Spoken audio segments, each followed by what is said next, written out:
ناظرین، آپریشن سندور کے نام پر جو فتح کا جشن منایا گیا، اس کے پیچھے اب ایک چونکا دینے والا سچ سامنے آ گیا ہے، اور یہ سچ کسی چینل، کسی پروپیگنڈا باز یا کسی سیاسی رہنما نے نہیں، بلکہ خود بھارتی نیوی کے ایک افسر نے دنیا کے سامنے رکھا ہے۔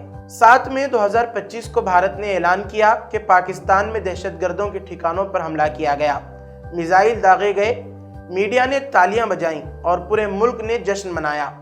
لیکن اسی وقت پاکستان نے 6 بھارتی لڑاکا طیارے مار گرانے کا دعویٰ کر دیا۔ اب اصل وجہ سامنے آ گئی ہے کہ ہمارے طیارے دشمن کا آسان شکار کیوں بنے۔ بھارتی نیوی کے سینئر افسر کیپٹن شیو کمار، جو اس وقت جکارتہ میں بھارتی سفارت خانے میں تعینات ہیں، انہوں نے اعتراف کیا کہ ہم حملہ کر سکتے تھے، مگر حکومت ہند نے فوج کو مکمل اختیار نہیں دیا۔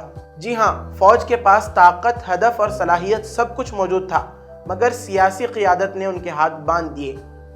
کیپٹن شیو کمار نے صاف لفظوں میں کہا کہ ہم اپنے پائلٹس کو دشمن کے فضائی دفاع یا فوجی ٹھکانوں پر حملہ کرنے کی اجازت نہیں دے سکے، اور اسی وجہ سے ہم اپنے طیارے کھو بیٹھے۔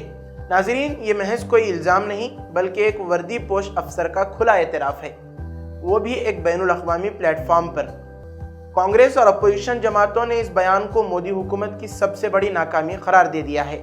کانگریس کا کہنا ہے کہ مودی جی صرف کیمروں کے سامنے شیر بنتے ہیں، میدان جنگ میں فوج کو بے یار و مددگار چھوڑ دیتے ہیں۔ سوال بڑا واضح ہے، جب حملہ کرنا طے ہو چکا تھا تو فوج کو دشمن کے ریڈار، ایئر ڈیفنس سسٹم اور تنصیبات کو نشانہ بنانے کی اجازت کیوں نہیں دی گئی؟ کیا دشمن کو پہلے سے پتا تھا کہ بھارتی طیارے حملہ کریں گے، مگر جواب نہیں دیں گے؟